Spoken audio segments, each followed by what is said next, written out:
natin ang mabuting babae. Tinignan ko po sa English, ang ibig sabihin ng mabuti, noble lang po. Kumuha po ako ng dalawang katangian, ang ibig sabihin ng noble woman o mabuting babae. Sabi po doon ay dalawa lang kinuha ko. Ang isa po ay blue-blooded. Ang sabi po sa Biblia sa 1 Peter chapter 2 verse 9, tayo daw po ay royal priesthood, royal blood.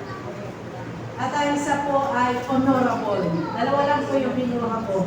Isang mabuting tao daw po sa paningin ng Panginoon, sabi ng Biblia, siya po ay royal blood. Mataas na uri ng paglilingkod meron ng isang mabuting babae. Sa lahat ng aspeto daw po ng buhay natin, hindi lang po yung nasa church, hindi lang nag-preach ang maglilingkod. Sabi po ng Romans 12:1, yung pamumuhay natin araw-araw, yung pagsasalita natin. So dala-dala natin sa linggo yun, yun yung haing buhay natin sa Panginoon. Amen. Royal blood. Na bawat kilos, pinis daw po ang isang mabuting babae. At siya daw po ay honorable. Sabi niyo sa katabi mo, honorable tayo. Kagalang-galang tayo. Amen. Sige nga po, tignan natin, basahin natin ang mabuting babae. Gusto po ba natin maging kagalang-galang sa harapan ng Panginoon at ng mga tao? Gusto po ba natin maging royal blood sa paningin ng Diyos at ng mga tao? Sa totoo lang po, mula nang tanggapin natin ng Panginoon, tayo daw po yung binilang na anak niya at royal blood, sabi ng 1 Peter. Sabi po ng Kawikaan 31:10, mahirap makakita ng mabuting asawa. Higit sa mamahaling alahas ang kanyang halaga. So, dito po kasi nauso yung mga ganito, more. Dahil nga po ngayon, lumalaganap na naman ng drugs, palabas na naman ang mga hold-upper. So, gumawa na sila ng mga, pwedeng ng mga display na mura lang, na hindi na pag-iinita. So, ang isang mabuting asawa daw po, honorable woman ay na mas mahalaga ka pa sa napakahalagang alahas. Pagpapinin na po yung mahalaga ng mga alahas na sinasabi, meron po na pinakamahal daw po yata, itong $300 billion. So, mahalaga pa raw tayo doon. Amen. So, kaya huwag mo titignan yung sarili mo na housewife lang po. Hindi. Sa paningin ng mas mahalaga ang paningin ng Panginoon kaysa paningin ng sino man tao. Amen. Ang sukatan po kasi ng pagkatao natin nandun sa sukatan ng Panginoon. Okay po, sige. Mayroon po pag-usapan po natin yung isang babae na talaga namang sa paningin ng Panginoon ay napakahalaga niya. Ito po yung storya po ni Eliseo. Si Eliseo po ay nagapagmana. Siya po ay Timothy ni Elias. Si Elias po ay isang propeta na ang daming himala po ng ginawa ni Elias. At sila po yun, nung mamamatay si Elias, sino po ba yung nagbasa ng Biblia? Sa Old Testament po, mahagap po natin doon. May istorya po doon na kinalaban po si Elias. Sa hinarap po niya yung mga ni Baal. Yung propeta ni Baal, 450 po na mga propeta yon na hinarap ni Elias. At talaga po, pinakita ng Diyos na siya ay buhay at si Elias nga po ay tunay na propeta ng buhay ng Diyos. So, nagayon po sila sa Diyos. Sinugat-sugatan nila yung sarili niya, pero hindi po, wala pong sumagot doon sa lahat ng Diyos na ginalaginan nila. Noong pong si Elias ay dumalangin sa Diyos, sinubok po ng Diyos yung kanyang hain. Kahit binuhusan pa niya ng napakaraming tubig, sinubok po ng Diyos. Kaya napatunayan nila na buhay talaga ang Diyos na sinasamba ni Elias at siya tunay na propeta. Nung po siya ipukunin ng Panginoon, yung kanya pong sidekick po sa salitang kanto, yung lagi niya kasama, sabi niya, ano ba yung hihingin mo? Ang gusto ko po double portion ng anointing mo. So, kung nakita mo kung umalis, sabi po niya, kaya hindi po niya iniwan si Elias. At kung si Elias ay kukunin na ng Panginoon, hinawakan po niya yung malabal ni Elias, mawak siya, at naiwan po yung malabal, kaya double anointing po. Sa tindi ng anointing na binigay ng Diyos kay Elias ay yun po yung namana ni Elisha, no po, ni Eliseo. So, minsan po, itong si Eliseo, sabi niya, na siya na yung nagpatuloy, yung mga propeta po noon, sila po yung nagsasabi ng mensahe ng Diyos sa mga taga-Israel, no, sa kanyang bayang pinili. Pagka kung may gera, nagtatanong sila sa Panginoon, haharapin ba namin sila, Panginoon? Lulusog ba kami, Panginoon? So pag sinabi po ng Panginoon sa pamamagitan nitong mga propeta, sige, lumusog kayo, pagtatagumpayin ko kayo. Lulusog, doon pa lang sila lulusog. Pagka po may mensahe ang Diyos sa isang tao, ang kani David, si Propeta Nathan naman po, ang ginamit ng Diyos. Gusto ko pong ipakita dito, no, unang panahon, hindi po lahat nakakausap ng Diyos. Amen. Dumadaan pa sa propeta. So minsan, ito po mamaya, makita po natin yan. Minsan po, itong si Eliseo, basahin po natin para malaman po natin yung istorya. Ikalawang hari, kabanatang 4, talatang 8 hanggang 13. Minsan, si Eliseo pumunta sa Sunim, may isang mayamang babae roon, at siya yung nanyayahang kumain sa kanila. Mula noon, doon siya kumakain tuwing pupunta sa lugar na iyon. Sinabi ng babae sa kanyang asawa, natitiyak akong isang banal na lingkod ng Diyos ang taong ito. Opo, alam daw niya, banal na lingkod. Bakit hindi natin siya ipagpagawa ng isang silid para matuluyan niya tuwing pupunta rito? Bigyan natin siya ng higaan, mesa, upuan, at ilawan. Yung po yung lang mahalagang gamit, upo na noon. So, sa talatang isang araw, bumalik nga roon si Eliseo at doon siya nagpahinga sa silid na inihanda para sa kanya. Tinawag niya ang katulong niyang si Gehazi at sinabi, tawagin mo ang babaeng Sunamita. Tinawag na nito ang babae at pinagtagal ay dumating ang babae.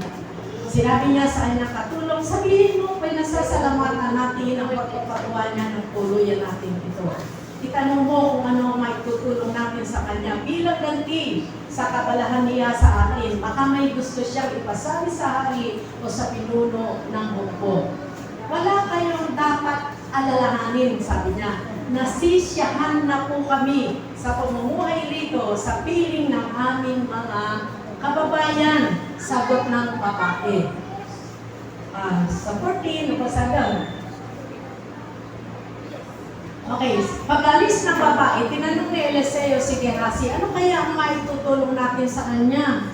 Sumagot si Gehazi, wala po siyang anak at matanda na ang kanyang asawa.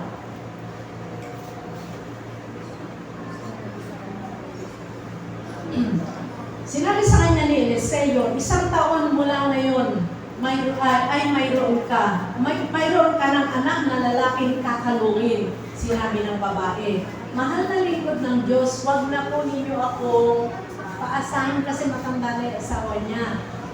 Ngunit dumating ang araw at naglihi ang Sunamita at tulad ng sinabi ni Eliseo, nanganak siya ng isang lalaki, makalipas ng halos 1 taon mula nang sabihin ito sa kanya. 18, lumaki ang bata. Sa araw, sumunod ito sa kanyang ama kasama ng ang iba pang gumagapas sa bukid.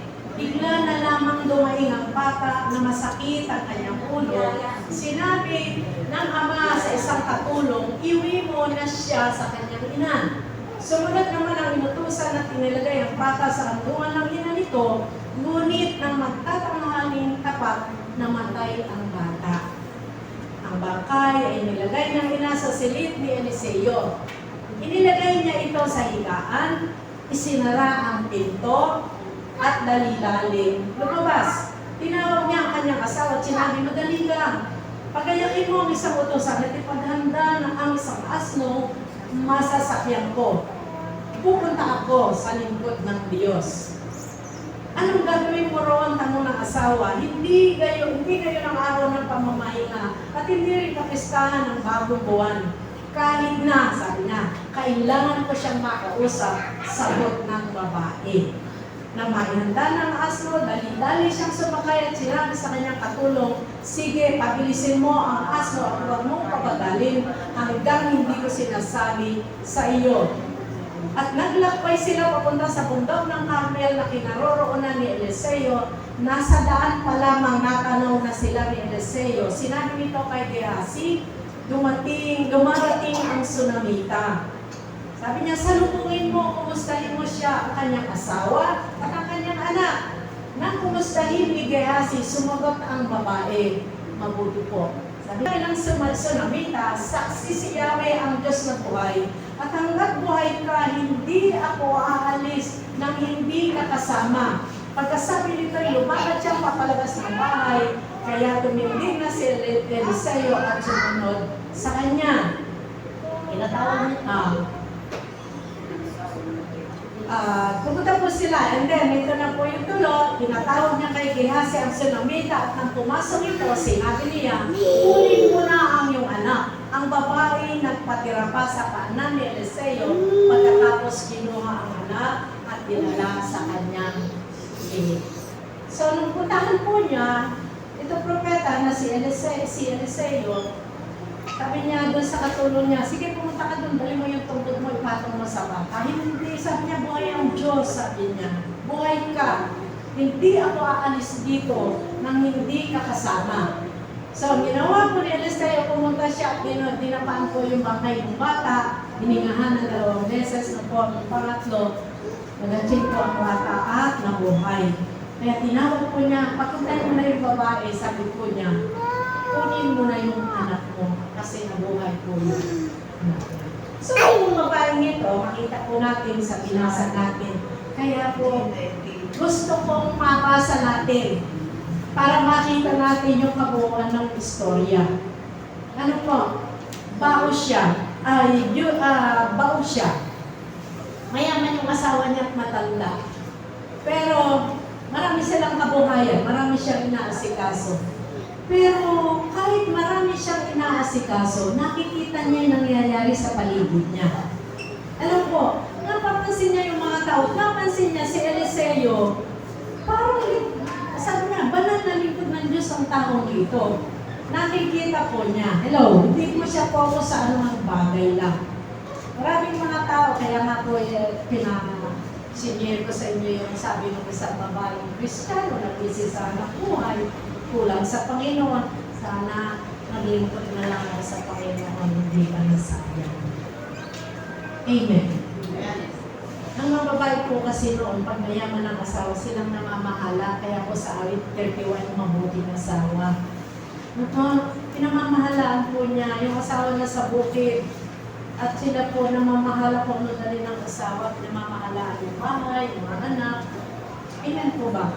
Sa sila pong babae na to, hindi lang siya dun sa kabuhayan nila nakapokus, hindi lang sa tauhan, di sa mga kanilang mga bukirin. Nakikita niya yung nangyayari sa paligid. Kaya napansin niya si Eliseo. Kaya lumapit po siya sa asawa niya, pinakausapan niya yung asawa niya. Lumawa natin.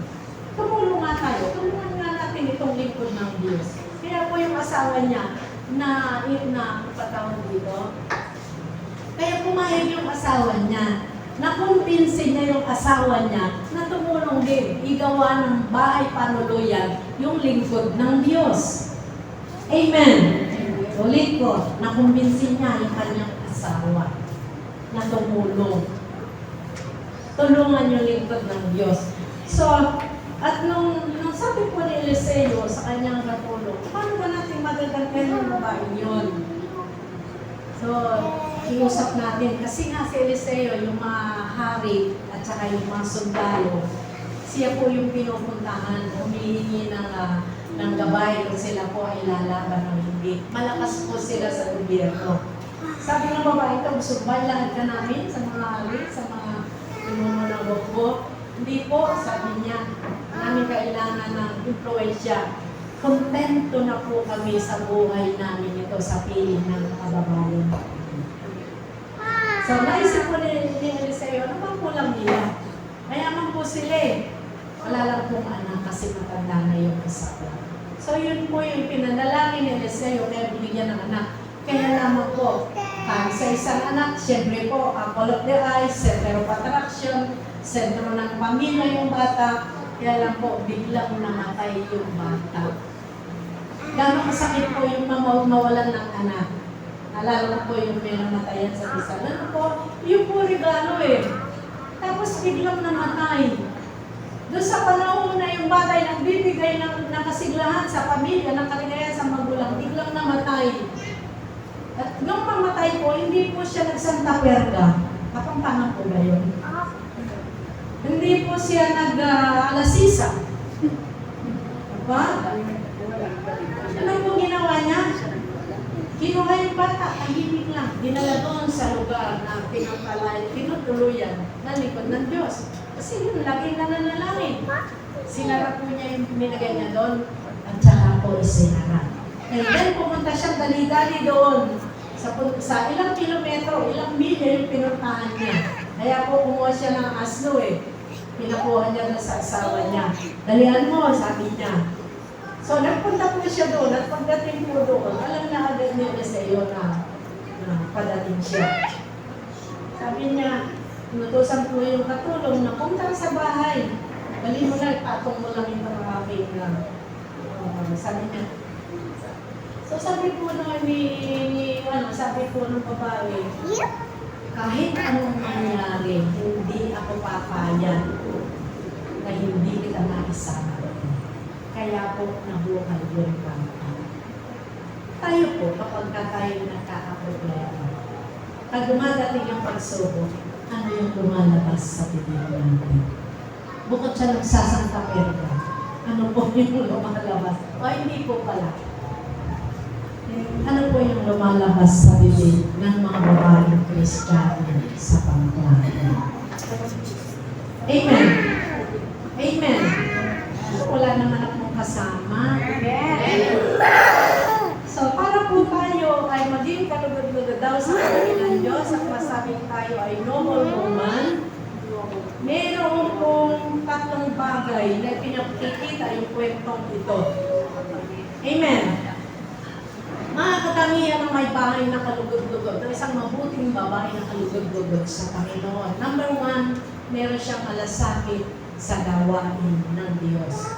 So, nung unang panahon na po, sa panahon na hindi po kinikilala ng maraming tao ang kahalagahan ng mga babae, pinakita po ng kasulatan ng ilan sa mga babae na ginamit ng Diyos sa kanyang ministeryo.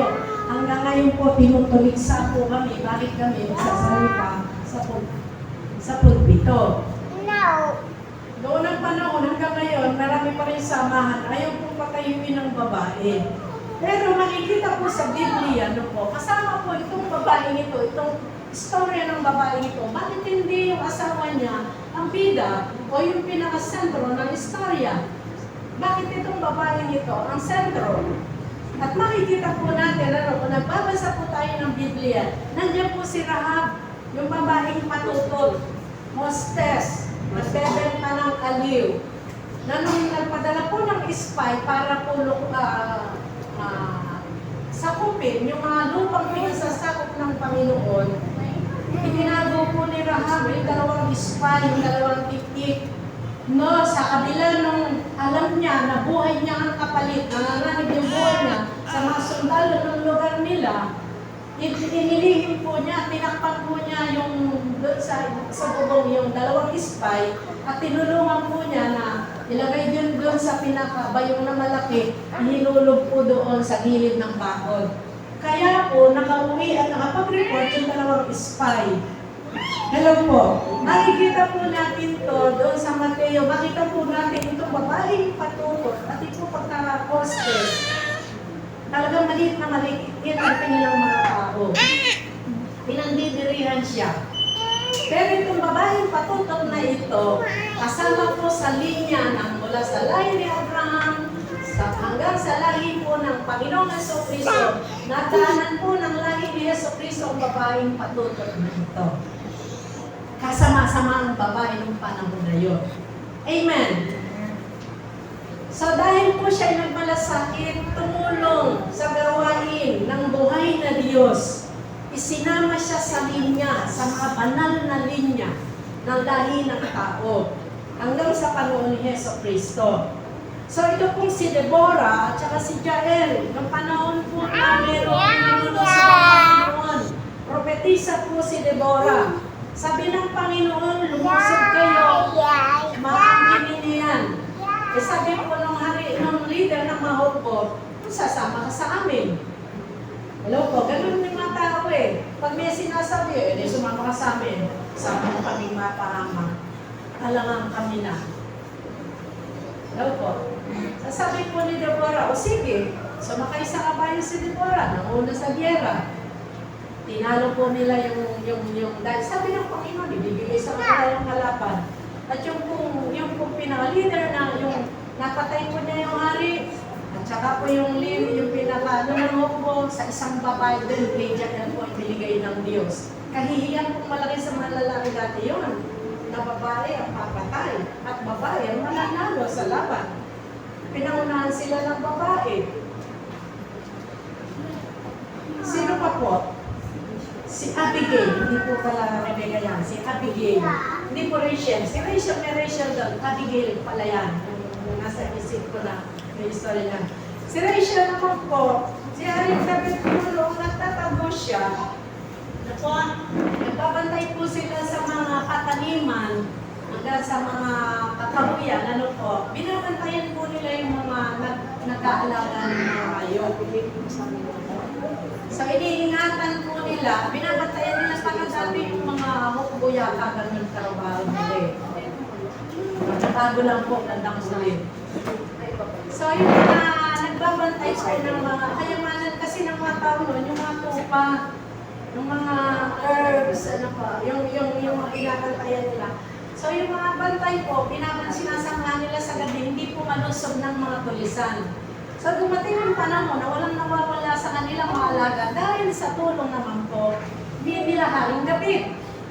So, dumating po yung panahon na sabi ni Haring David, mahingi ka nga ng para meron tayong makain. Grupo nila eh. Eh yung pong sinabal, barumbado, bakit? Sino ba siya?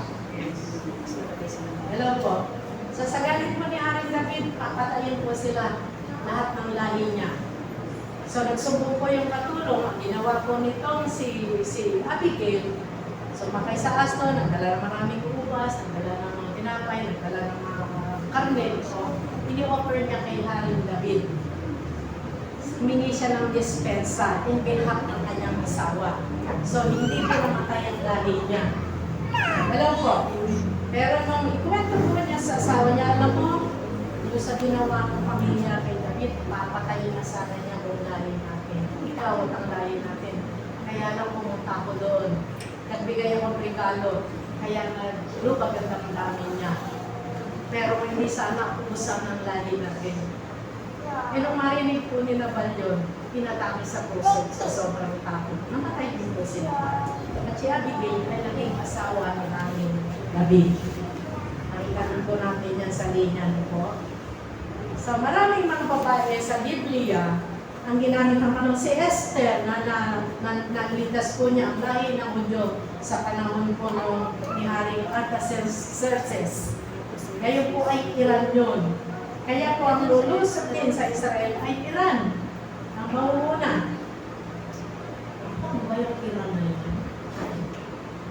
Ang Iran po ay Persia noon na laging lumulupit sa mga sa Hebreo o Hudyo, na ngayon naman po ay sila po yung lumulusog na naman dahil yun po yung sa Biblia na sa huling panahon sila po yung lulusog sa Israel kasama ang China, kasama ang Russia, hello po, North Korea, kasama ang Japan.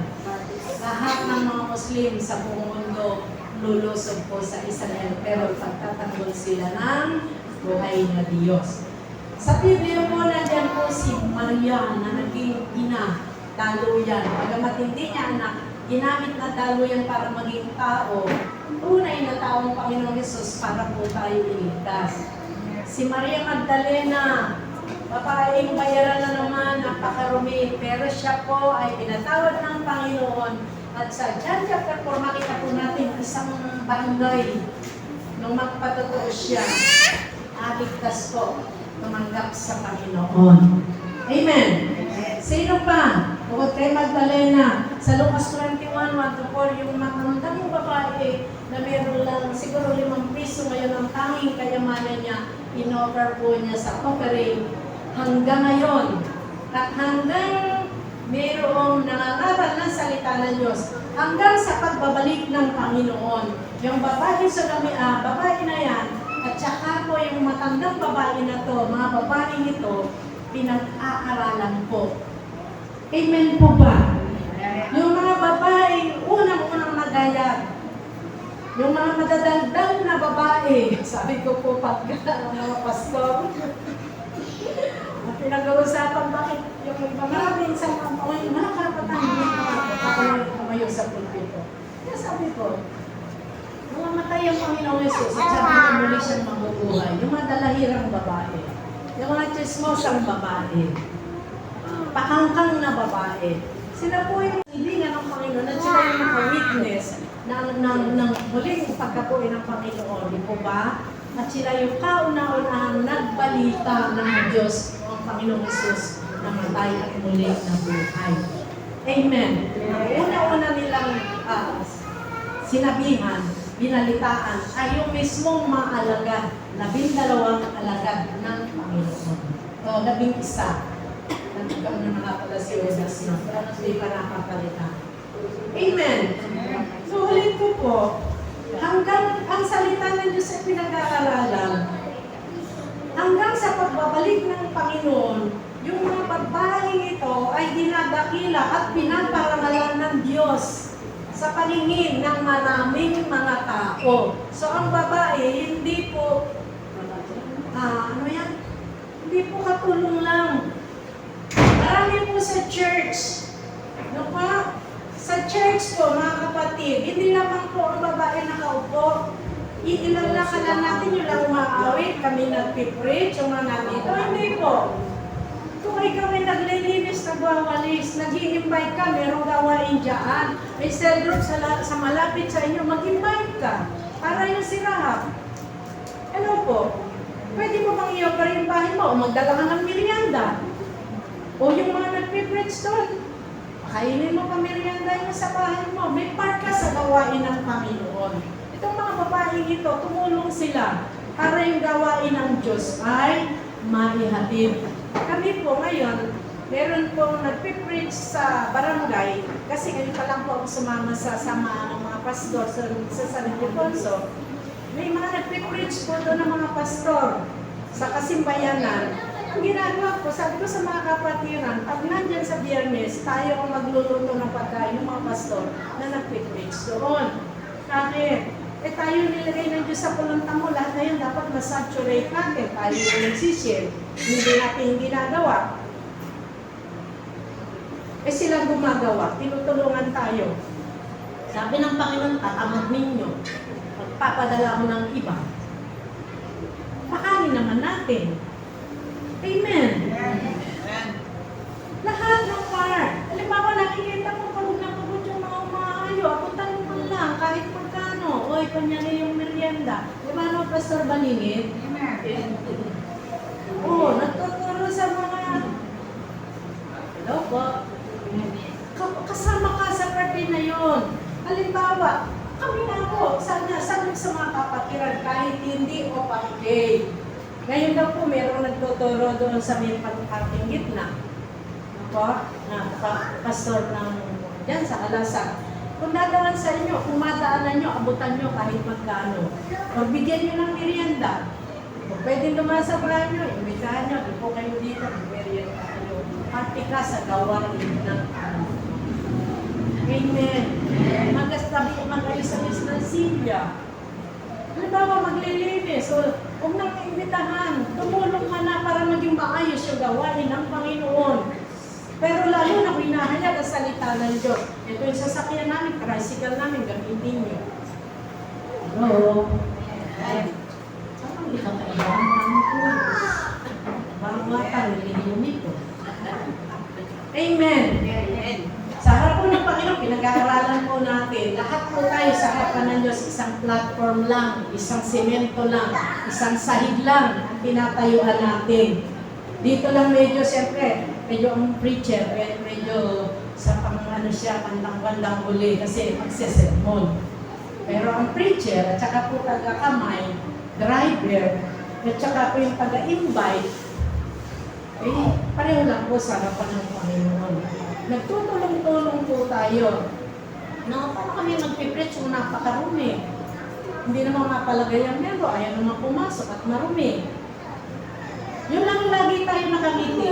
Smiling face po tayo, na pag may dumarating, lahat tayo nagwe-welcome sa kanila. Papasok po sila.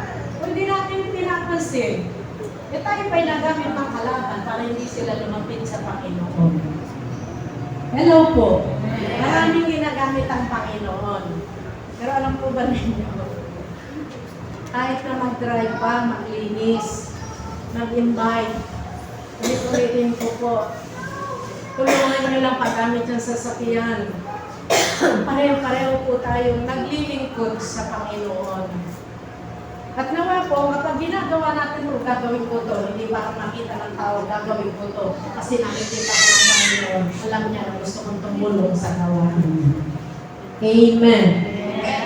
Huwag naman tayo mga kagaya dun sa kay Alejandro at saka kay Demas. Meron pong special gift din sa gawain ng Panginoon.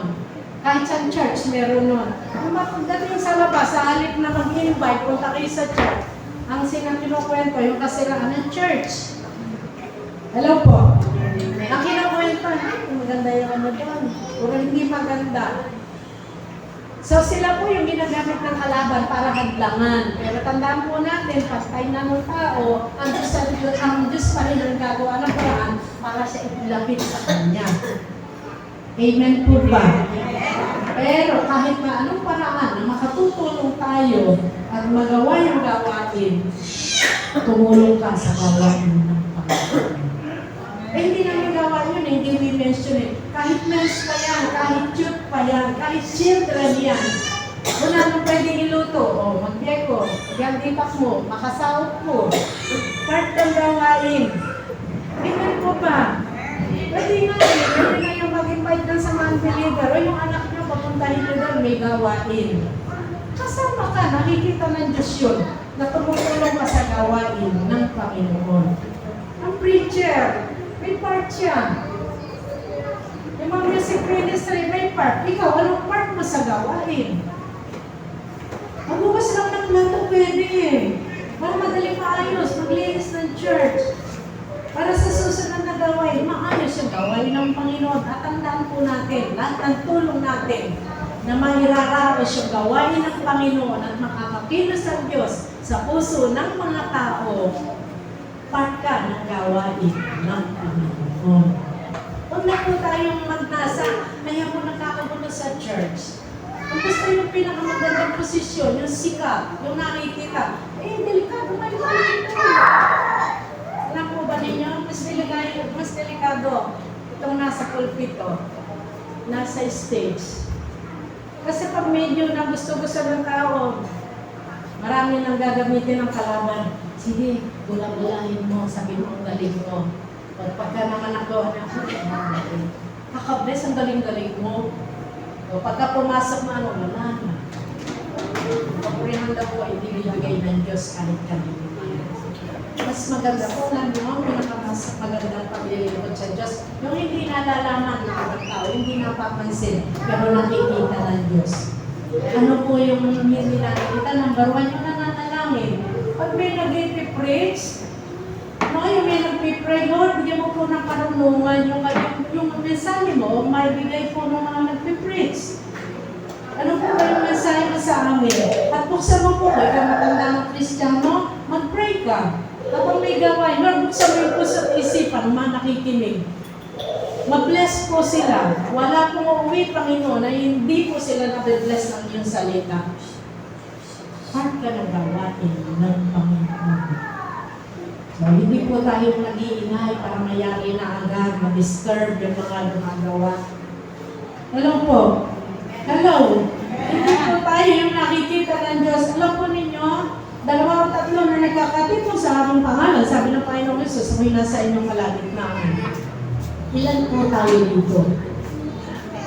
Kung nasa kalagitnaan ng Panginoon, yung kanyang Espiritu, natural, Espiritu Santo, ano yung nakikita sa atin? Tayo ba yung nagmamalasakit sa gawain? Tayo ba yung nagmamahal sa salita ng Diyos? Pag ang preacher po dito, hindi na alam ang sasabihin, mababaw na, ulit-ulit na lang. Pwede ba manalangin ka, Lord?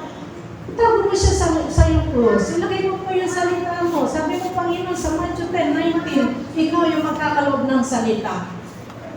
Nakikita ka ng Diyos noon na ikaw ay may malasakit sa gawain niya at may respeto pa sa salita niya. Huwag mo yan naman, ulit-ulit na lang, sawang-sawaan na ako, ang haba-haba naman. Ano po ba ninyo? Sino ang nakakakita noon? Hello? Ako ba Diyos lang ng malapit at hindi Diyos sa malayo? Sabi ng Panginoon, Jeremiah 23:24. Di ba pinupuno ko ang langit at lupa? Sabi ng Panginoon, may lugar ka ba pupuntahan na hindi kita nakikita? Kung nakikita tayo ng Panginoon sa labas, how much more yung lugar na pinagandaan para i-meet ang Panginoon na hindi po niya tayo makita. So, gusto ko pong ipakita dito, hindi po kinukundi na tayo. Kung hindi, nawa, pagka may gawain, maging part po tayo para yung gawain ng Panginoon ay maging maayos at makakilos ang Panginoon. Number 1, manalangin po tayo. Mag-intercede po tayo. Sikapin natin, ano bang maitutulong ko? Dahil mahal ko ang Panginoon. Ngunit ko ano po, gusto ko pong ipakita, hindi po bida ang nag-preach at kumakanta, nagpapaawit. Ang bida, yung puso niya, punong-puno ng pagnanasa. Lord, paano ba ako makakatulong sa gawain mo para maparangalan ka? Amen! Amen! Amen! So sila po, ang tingin daw po ng Panginoon sa mga babaeng may pagnanasang tumulong, magmalasakit sa gawain niya, marangal, noble, kagalang-galang, ang Diyos po ang tumitingin doon. Never mind, pag kung tao lang ang pumupuri sa atin, lahat pumupuri, ang Diyos ba pinupuri tayo? Amen! Mas mahalaga na ang Diyos po ang siyang ang siya mag-approve, ang siya pong masyahan sa ginagawa natin. Kasi ang Diyos naman ang nagbibigay, gagantihan. Hindi daw po papayag ang Diyos na tayo'y magbibigay sa Kanya na hindi niya tayo ibabalikan ng biyaya. Amen. Amen po ba?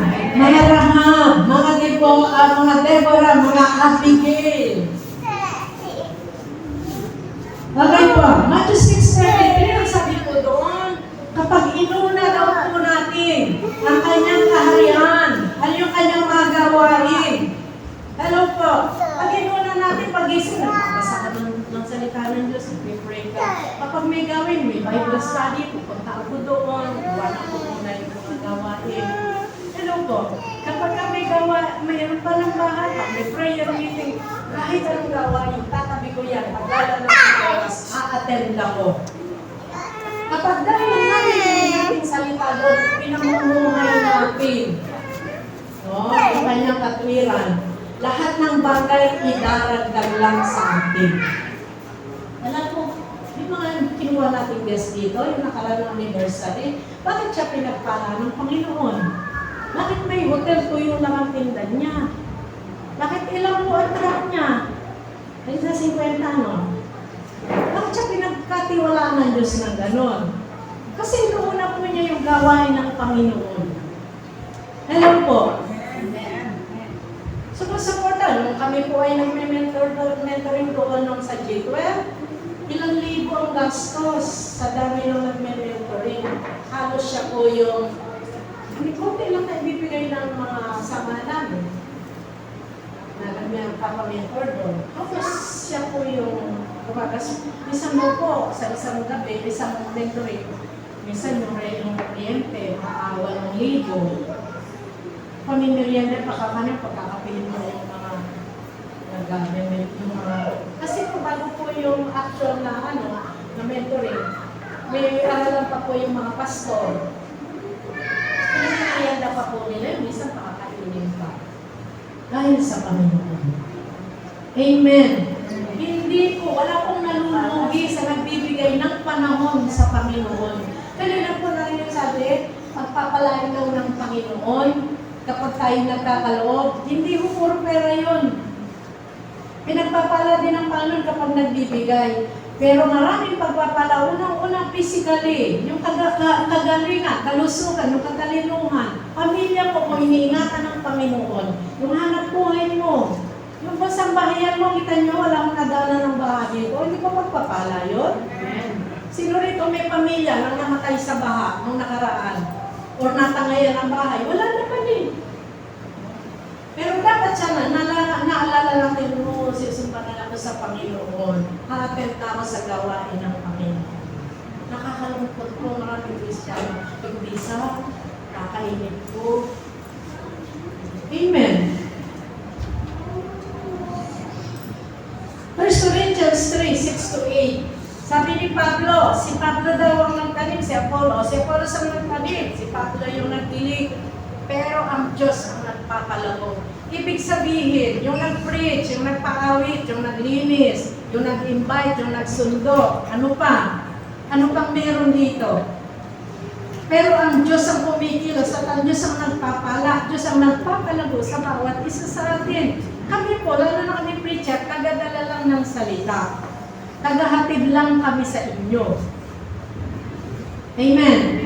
Kaya po pag nag-preach si Pastor, pag linggo, minsan kita na naman. Salita po ng Diyos yun eh. Buti nga si Pastor nag-preach, pati kaya kayo mag-preach. Palitan niyo si Pastor. Ang makita. Kita natin kung sino ano yun. Amen po ba? Na Pastora? Pastora, ikaw kaya? Palitan mo si Pastor.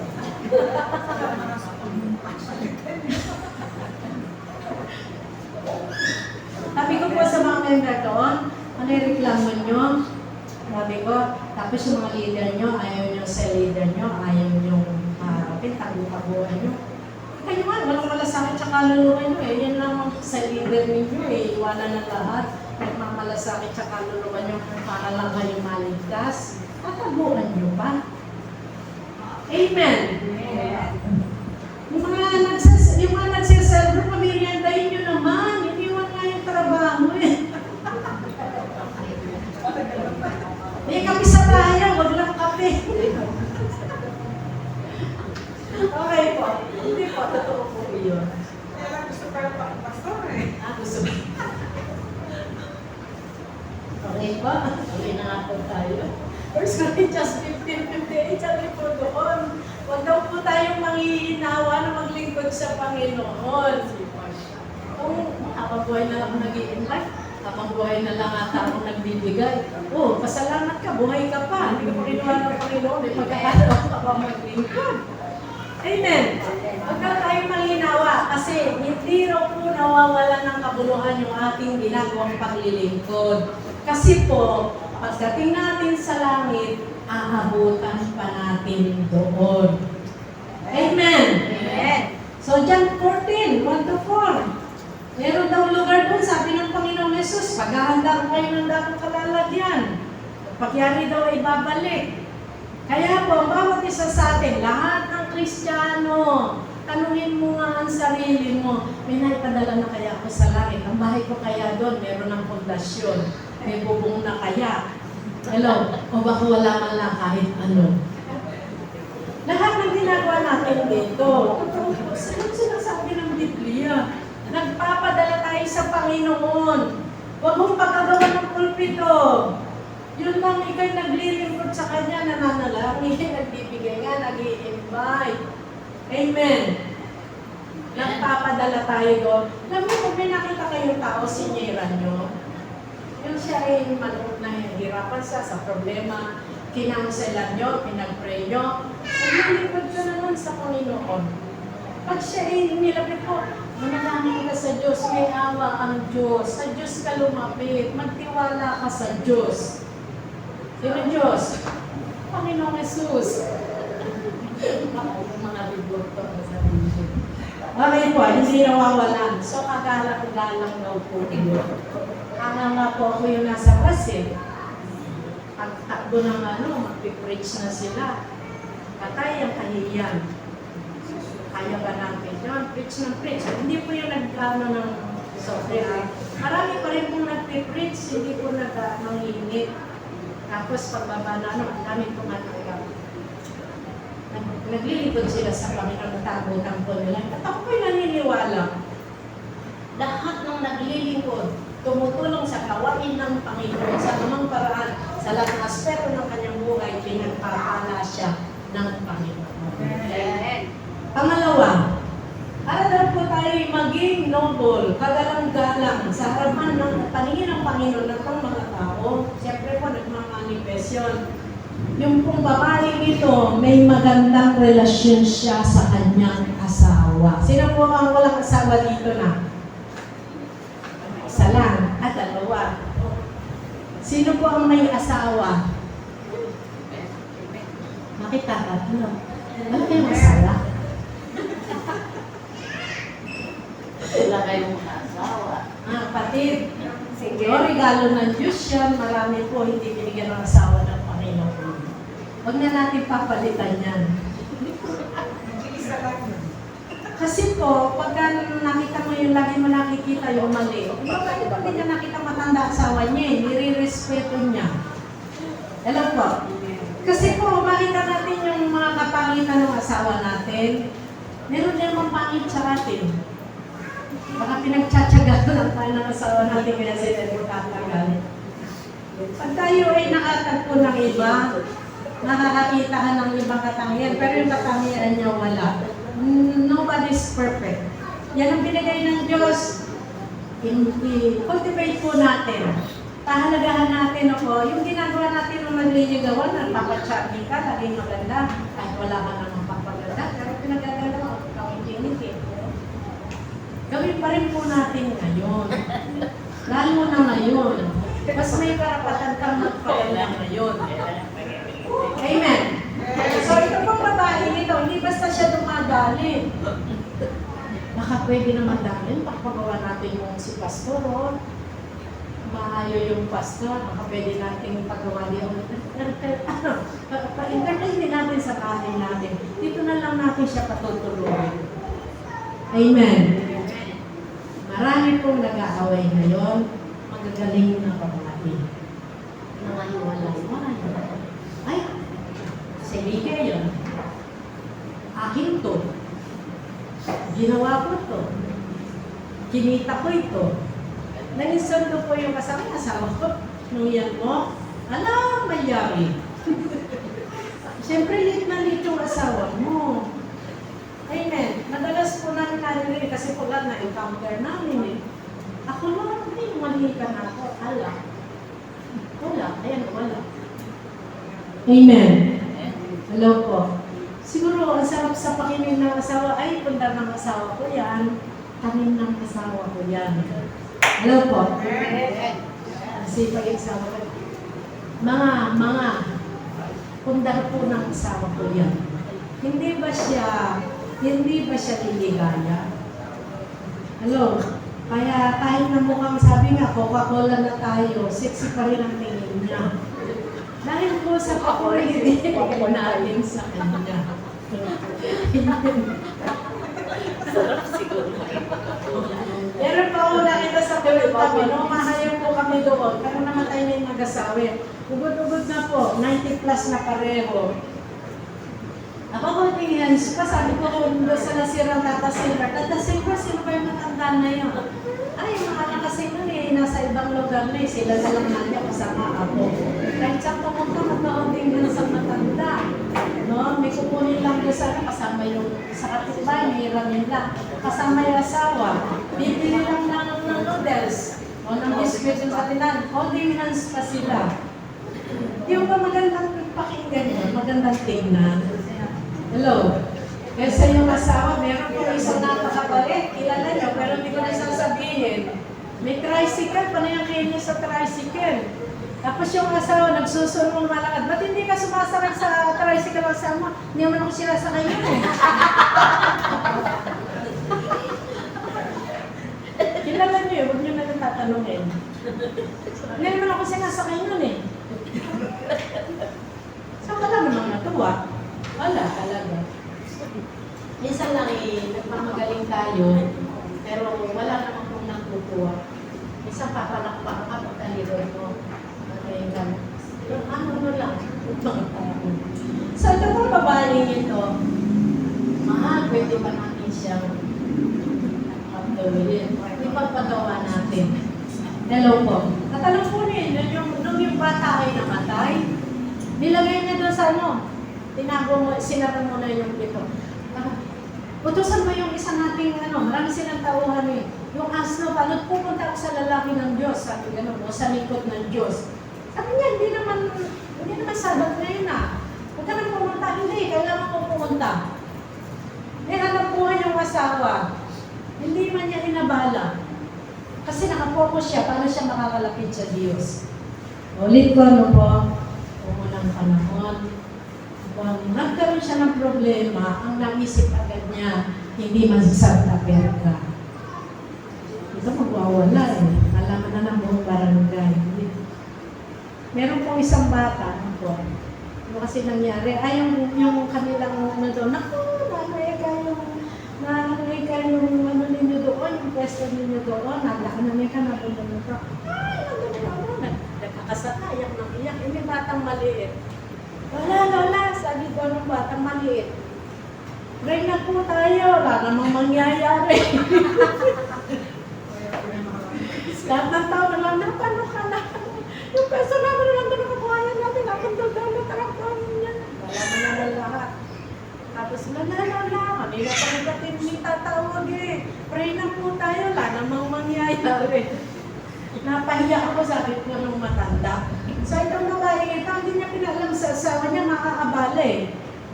Kung malaman ba ng asawa, mabubuhay yung anak. Kung magwala ba siya, mabubuhay yung anak. Hindi naman po eh. Malinaw ang isip niya. Sinikap niyang makarating agad doon. At nung nandun na, hindi ako papayag. Prophet Eliseo na hindi ka sasama sa akin. Amen. Amen. Alam niya kung kanino siya pupunta. Alam niya kung sino yung pagsasabihan niya. Pagka po may problema, mga kapatid, sinabi natin sa ibang tao, lilit lang ang tingin sa'yo. Kapag kay Beshi ka pumunta, at sa SMS ka pumunta, yung nakita natin yan, kung gawin natin, sa my day. Pero pag hindi mo chicha na iyak, lungkot, may nano ka. Bino mo yung taga-ipambasa, nasa London, may nano ka. Tapos may taga-Amerika, yung mga taga-kapitbahay, may nano ka. Sasabihin na niya yung problema. Sabi ng mga kaklase, kawawa naman yung kaklase natin na yun. Ano pala yung napakasawa niya? Hirap na hirap pala, O, di nag-issue ka pa.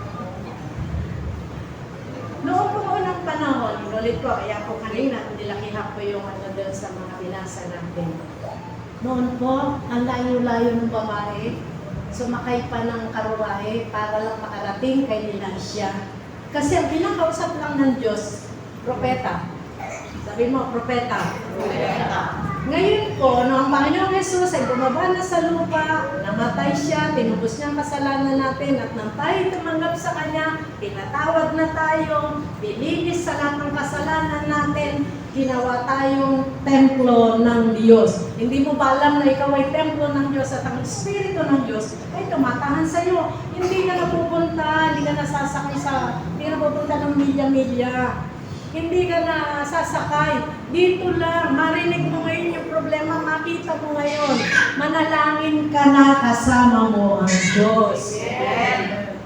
Huwag kay Beshi. Huwag sa social media. Pag nag-Facebook ka, lagot ka. Tapos natapos na ang problema mo. Sira ang tingin sa'yo ng tao, maliit ang tingin sa'yo ng tao, hindi ka na makababawi. Karamdaman ba yun? Kadalang-ganang ba yun?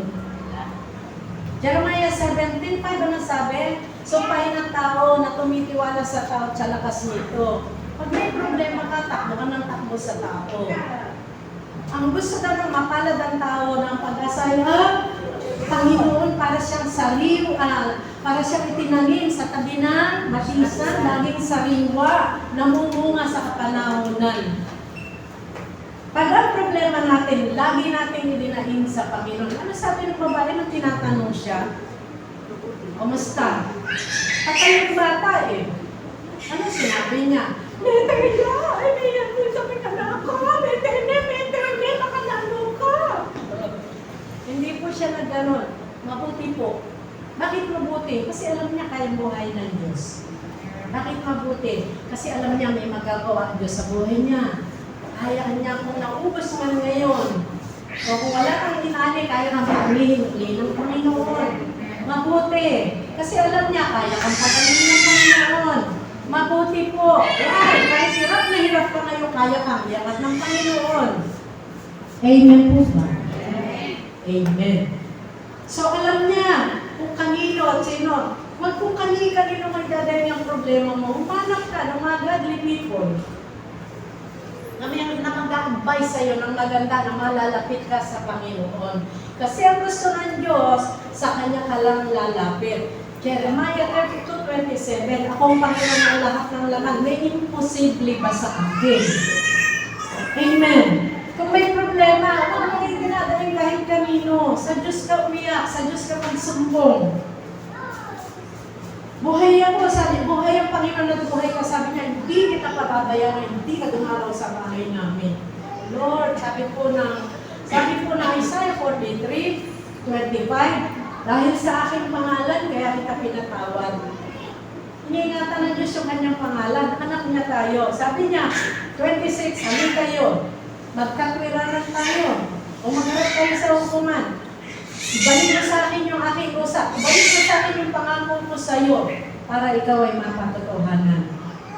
Sabi ng Diyos, pumunta ka sa hukuman. Lord, sabi mo, hindi mo ako pababayaan. Lord, sabi mo, hindi mo ko iiwanan. Walang imposible sa ipagkakalap ng lahat ng aming pangangailangan. Yun yung hinihingi ng Panginoon. Ang problema lang po, hindi tayo nagbabasa. Anong pangako ng Diyos ang ibabalik mo sa Kanya? Hello? Hello? Dahil na pag-ahaba-haba, mabaw talaga ang daanan. Ulitin mo nga, anak ko eh. Paggastosan nyo na naman sa pasukan. Math at English at Pilipino na naman pag-aaralan niya. Salita pa na nagdadala sa langit. Talagang mahaba ang panahon. Kaya nga, yun daw nagsisikap eh. Pagsisikapan mo kayo madali. Amen. Magbigay po tayo ng panahon po, ito naman ang magpapaginhawa sa atin. Yung kalooban natin, yung kaisipan natin, at physical, literal, na pagiginawa niya ng Diyos yung buhay mo, ingatan ng pamilya mo. Hindi kaya bilhin ng pera yun. May dadaling ka pa sa langit. Amen. So, yung babae ito, kaya kagalang-galang siya, hindi siya kwento ng kwento. Amen. So, yung asawa niya, ginagalang niya. At hindi basta-basta siya nagre-reklamo sa asawa niya. Hello po. Ano pa? Marunong siyang makontento. Kaya nagkakagabang buhay. Ano yan ganyan sa asawa? Kaya din yan sa kanya. Ano yan? Magagaling kapatag mo. Malaro yung ako. Gagamo mahal niya. Nalika kasi magsiyaka. Hello po. Gusto mo ba, sabi ni Elisha, lalapit ko kayo sa hari. Lalapit kita kay mayor, malakas kami. Kay gobernador. Doon sa hepe, sabi niya, lalapit ka namin. Hindi ho. Kontento na po kami, nasisyahan na po kami sa buhay namin kasama ang mga kabarangay namin. Hindi ho. Kontento na po kami sa buhay namin ngayon. Kung ano yung kaya ng asawa kong bigay, tama na po iyon. Diba? Pagpalain kami ng Panginoon, praise the Lord. Awayan mo yung asawa mo, reklamuhan mo, wala namang magagawa, di nag-away kayo. Amen po ba? Kaya nagugulo ang buhay ng tao, lagi nakatingin sa kapitbahay. Tinay parang Plus TV, tinay mabukod siya ba? Tinay sa kaya, ganang tricycle pa mo. Tinay na naman tayo sa kayan. Ay nako. Magkakagulo. Wala pa pang kapayapaan. Amen.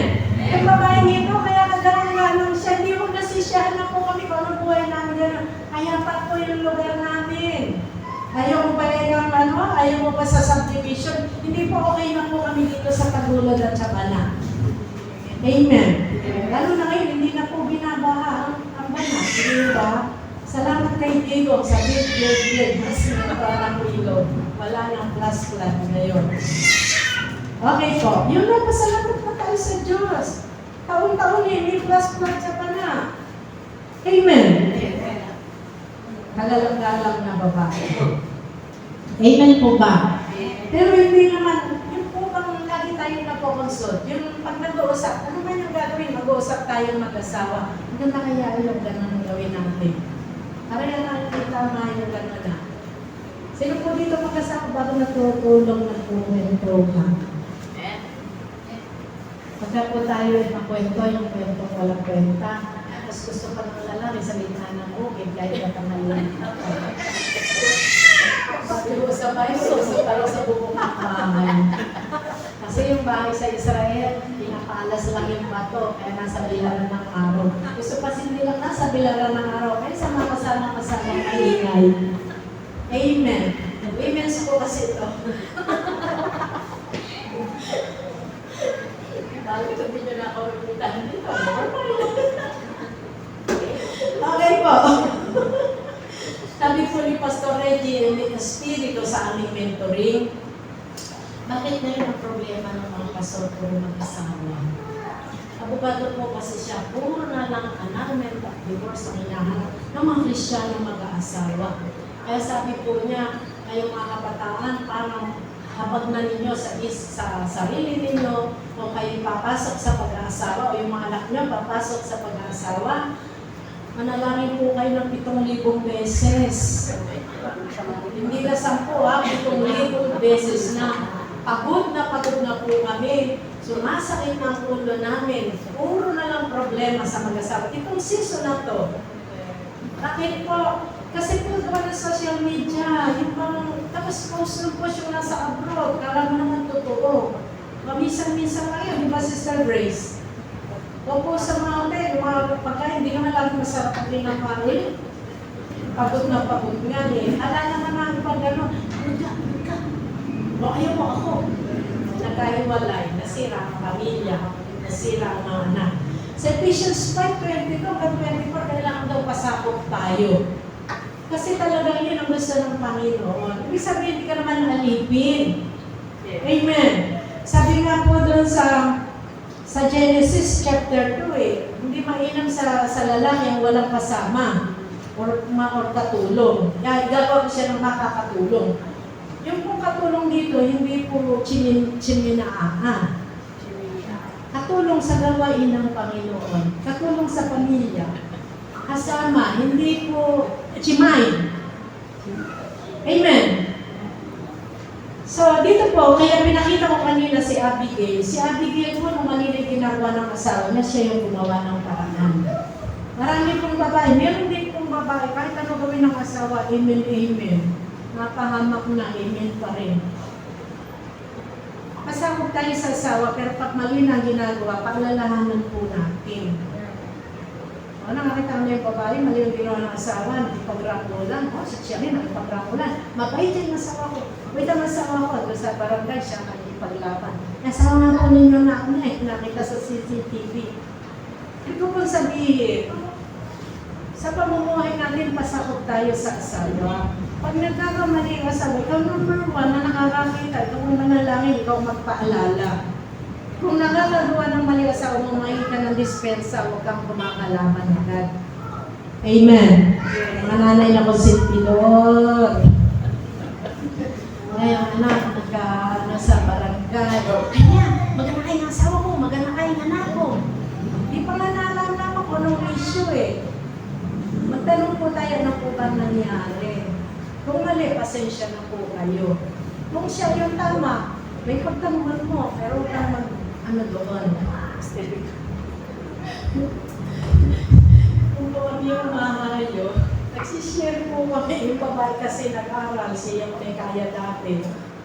Pagka po nagsishare na kami, sasagot yung babae, alam niya, ay kakamo. Yung kamay nakatakip sa mukha, siya yung sasagot. Nagbabayos sa atin ang Diyos ko, sabi ko, ayaw ko nga sumama dyan. Respeto naman. Amen po ba? Bigay po ng Diyos yung asawa natin, yung respeto po natin. Amen. At saka, lagi po natin siyang parangalan. Kung hindi man siya, kahit walang tulong asawa, pundan po namin ito. Bahay po namin ito. Sasakyan po namin ito. Bukid po namin ito. Inani po namin ito. Amen. Igagalang ka ng asawa mo. At sa paningin ng Diyos, igagalang ka niya. Number 3, may mabuting puso na nagmamalasakit sa kanyang pamilya. Bakit kagalang-galang sa harapan ng Diyos ang isang babae? Una, may malasakit sa gawain ng Panginoon. Tumutulong siya kahit anong paraan. Maliit na paraan na pwede niyang itulong. Pangalawa, may magandang relasyon sa kanyang asawa, kaya ka mabuting asawa. Rumirespeto, gumagalang, nagpapahalaga sa kanyang asawa. Pangatlo, may mabuting puso na nagmamalasakit sa kanyang pamilya. Pwede kong sabihin, may pagmamalasakit sa kanyang pamilya. Ilagay ko po yung mabuting puso. Bakit po? Pero po, nung nga po nagka-problema, hindi niya i-headline, hindi niya ginulokad yung asawa niya. Sinara muna niya yung pinto. Pinahalin muna niya yung problema. Yung ba ang sarap pag tumayo dito, ay praise the Lord, alam po ninyo, dumang kami sa napakabigat na pagsubok, pero ngayon po, nanalangin ako sa Panginoon, may solusyon na po. Praise the Lord. Hindi po yung alam na ng barangay sister, may problema pala kayo. Nabalitan ako, kung saan pumunta, nababalitan ko. Hindi na, mag-pray na tayo, huli na. Amen. Amen. Amen. Masarap po yung naipapatotoo mo na umilos na ang Panginoon. Ang babae nito, wala siyang pinagsasabihan kahit yung asawa. So, hindi niya inabala, hindi niya inalay yung asawa niya. Meron niya po nung minsan, nagsumbong agad sa asawa, naku yung anak mo, nadamay pala doon. Ganon, sugod yung asawa, mamadali na bangga. Tapos nung nagkakagulo na, dinala na po sa ospital, kukuha ng gamit sa bahay, nabangga yung asawa eh. Kasi po nagwala yung babae, yung anak niya, kasama doon sa nagrambulan doon. Nung kumuha ng gamit, hindi mabuksan-buksan ng pinto. Yung palang anak na sinabing nasama sa rambulan, natutulog sa loob ng bahay. Kung hindi po maingay, hindi nagamay ang mga aksidente ng asawa. Sabi mo, self-control. Self-control. Ang bunga daw ng Espiritu ay kaamuan, pagpipigil sa sarili. Okay po. So, ito po babae ito, ano po?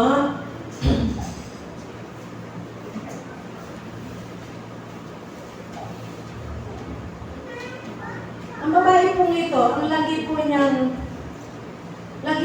dinadalingan ang Panginoon. Alam niya kung kanino siya pupunta at magsasabi ng problema. Hindi nga po kay Bessie. At iniingatan niya, alam niya at iniingatan yung mga pinawawalang salita sa bibig niya. Kumusta kayo? Maya po. Kumusta naman? Sa biyaya ng Panginoon, pabuti po ng pabuti. Kaya sabi po ng pinsan namin na sundalo, alam mo, gusto-gustong pumapunta dito.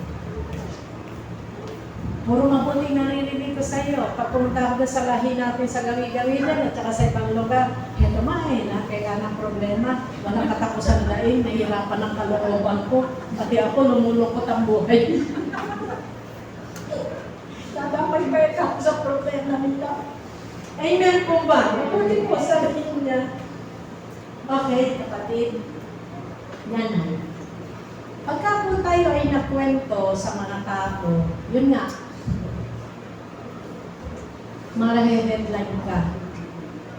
At ano pa sabi ng salita ng Diyos, mga bilang, pinag-aaralan po natin, mga natin dito, 14:28. Buhay ako, sabi ng Panginoon. Kung anong sinasabi mo, yun ang gagawin ko sa iyo. Kumusta na kayo? Ito mo, puro tama. Hindi na makakausap dito. Puro na lang ganito. Wala na yan ang pag-asa ng asenso. Wala ng pag-asa. Ano sabi ng Panginoon? Kung ano naririnig ko, gagawin ko sa iyo. Mamalaki ka pa, titinda mo ang buhay mo. Pero hindi ho, malapit na. May awa po ang Diyos. Paginhawa na. Kung anong naririnig ko sinasabi niyo, yun ang gagawin ko sa inyo. Amen. Amen. Mabuti po, sabi ng babae. Amen po, ma'am. So, alam niyo, ang sarap kaya, nung sabi nung madalas na pag sinasabihan tayo ng kabarangay natin, mga kaklase natin, kung may reunion, o yung makakilala, buti ka pa. Wala kayong problema. Hello? Buti ka pa. Mukhang yaman-yaman mo ngayon kasi hindi ka na naman problema. Di ba? Hindi nila alam. Marunong lang tayo. Alam lang natin kung ano yung binibigay lang natin sa Panginoon yung lahat ng problema natin. Wala namang nabubuhay sa mundo ito na hindi nagkakaproblema. Depende lang sa pagdadala. Pag may problema ka, ano mo ibibigay kay Beshi? O sa Panginoon? Lord, bahala ka na. So, ang babae nito, hindi kay Beshi nagpunta. Hindi niya inabalang asawa niya. Kung iniwan ng asawa yung hanap buhay, kung paano na yung hanap buhay, pinagpupuan ng mga tao. Nabuhay yung anak niya kasi alam niya kung saan siya pupunta sa lingkod ng Diyos. Ngayon, ang Espiritu ng Diyos nasa puso natin. Kapag nakarating ang balita, pag may nangyaring problema, manalangin. Pwede ba pumasok sa silid? Sa kwarto, tsaka kumiyak ng umiyak sa Panginoon at may mangyayari. Pag ang problema natin sa Panginoon, natin sabi po sa Ephesians 4:6-7, huwag na kayong mabalisa sa anumang bagay. Ano yung ano? Magkakalay mo kasi ako, layang bakal, layang gamit, layang service, layang uniform, wala kaming hitun. Ano pa? Yung asawa ko, yung anak ko. Huwag mo na ikwento. Huwag daw tayong mabalisa sa anumang bagay. Kung hindi sa halip sa lahat ng bagay, ipanalangin natin sa Diyos at ang kapayapaan na hindi mas mabot ng isip ng tao ang siyang ibabalot ng Diyos sa ating puso at isipan. Hindi po aalisin ng Diyos yung problema kasi kailangan mo yan. Bibigyan ka lang ng Panginoon ng kapahingahan at kadaanan. Tutulungan ka niya. 1 Corinthians 10. 1 Corinthians 13:10, ano po sabi? Wala ka pang pagsubok na naranasan na hindi nararanasan ng maraming mga tao o ng lahat ng tao. At hindi ka bibigyan ng Diyos ng pagsubok na hihigit sa kakayanan mo. Hello po? Kundi sa halip, habang lumalaki yung pagsubok, lumalawak naman ang pag-agapay ng Diyos sa iyo para iyong mapagtagumpayan. Amen. Hindi po alisin, kailangan po natin yung pagsubok. Yun nga po message namin kahapon. Ang magsasaka, kailangan niya ng tubig para makapagtanim. At para magkatubig, kailangan bumagyo. Wala pong ulan pag walang bagyo. Amen po ba? So sa buhay natin, ganun din po kung gusto natin ng biyaya, padadalan tayo ng problema ng Panginoon. Hindi po niya alisin yan. Pero kailangan humingi tayo ng tulong sa Kanya para mapagtagumpayan natin. Bawat pagsubok, may aral na itinuturo ang Panginoon. Una, gusto po niyang magpakilala. Pangalawa, gusto niya tayo mabigyan ng pananampalataya. Pangatlo, gusto tayong ma-develop o maayos. And then, pang-apat, para makahati natin siya sa kanyang kalwalhatian. Amen. Walang tumitirong Kristiyano na hindi dinadaan ng Diyos sa pangapansin. Gusto po ba natin maging kagalang-galang ng babae? Tumulog po tayo sa gawain. Galang po natin ang ating mga asawa. Kahit patay na sila, yung memory ng asawa natin, parangalan natin. Yan lang kayo ng Panginoon ng pangalawang asawa, the best na. Kasi marunong tayo. And then pangatlo, marunong maraming puso. Bakit kaya po pala, tinanong ko kanina, bakit merong mabuting puso? Sabi po kasi ng salita ng Diyos, mula daw po sa pumupuno sa ating puso, lumalabas yung mabubuti. Mabuting puso. Out of the abundance of the heart, the mouth speaks. Kaya po yung babae, kumusta ang asawa mo? Mabuti. Ang anak mo, patay, mabuti. Kasi yung puso niya, mabuti yung nasa loob. Kaya yun yung lumalabas. Amen po ba? Kung gusto mo lang makita ng isang tao, masukat ang isang tao, isang Kristiyano, walakin mo. At malalaman mo kung anong nasa puso mo. Pag nagka-problema, malalaman mo kung magsasanta pergayan o mananalaman mo. Amen. So, meron siyang mabuting puso.